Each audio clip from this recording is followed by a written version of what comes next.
असेल कल्याण डोंबिवलीमध्ये ऐतिहासिक तलाव म्हणून ओळखलं जाणारं भगवा तलाव, आज तिथे एक 17 वर्षा मुलींनी सुसाईड केलेलं आहे. सुसाईड केल्यानंतर आपल्या स्मार्ट सिटी अंतर्गत आणि विद्युत विभागात जे भगवा तलावच्या आतमधले जे कॅमेरे लावलेले ते 3 हप्त्यापासून बंद होते. हे कॅमेरे बंद असले तर अधिकाऱ्यांना याची कुठल्याही गोष्टीची कल्पना नव्हती.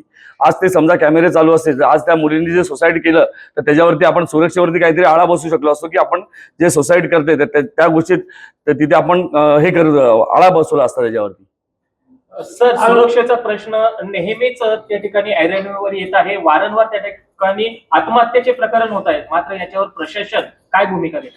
माझा तर आरोप आहे की हा जो त्या 17 वर्षाच्या मुलीचा जो जीव गेलेला आहे हा विद्युत विभागाने जीव घेतलेला आहे.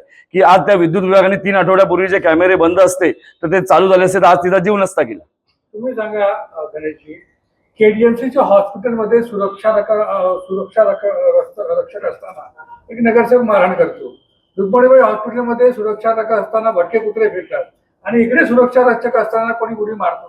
म्हणजे जे पेमेंट देते सुरक्षा रक्षकांना आपण, तर कोणाला देतो आणि काय कशासाठी देतो याचा विचार न करता. सर्वात प्रथम भगवा तलाव हा आपण एक ठेकेदाराला चालवायला दिलेला आहे. तर त्याचं पण काम होतं की आपण सुरक्षा रक्षक व्यवस्थित आहेत की नाही, कॅमेरे चालू आहेत की नाही हे बघण्याचं. पण त्यांनी कुठल्याही परीक्षेत गोष्टी त्या बघितलेल्या नाहीयेत. भूमिका काय असेल तुमची आता याच्या पुढे? भूमिका ही तीव्र असेल की सर्वात प्रथम कल्याण डोंबिवली स्मार्ट सिटी अंतर्गत जे कॅमेरे लागले त्यातले 50% कॅमेरे बंद आहेत.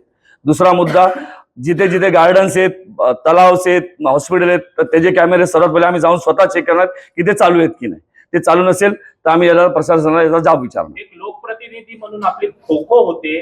वारंवार अधिकारी या अधिकाऱ्यांकडून दुसऱ्या अधिकाऱ्यांकडे आपल्याला पाठवलं जात होतं. या संदर्भात काय सांगा? सकाळपासून स्मार्ट सिटीकडे जातो, स्मार्ट सिटी सांगते की विद्युत विभागात, म्हणजे एक प्रकारचा अधिकारी स्वतःचं काम हे झटकतायत, अंग झटकण्याचं काम करतायत आणि त्याच्यामुळे नागरिक हे वाऱ्यावरती. आज एक लोकप्रतिनिधी असून पण आम्हाला यांच्याकडे अशी उत्तरं मिळतात तर सामान्य लोक नागरिकांना हे लोक काय उत्तरं देत असतील?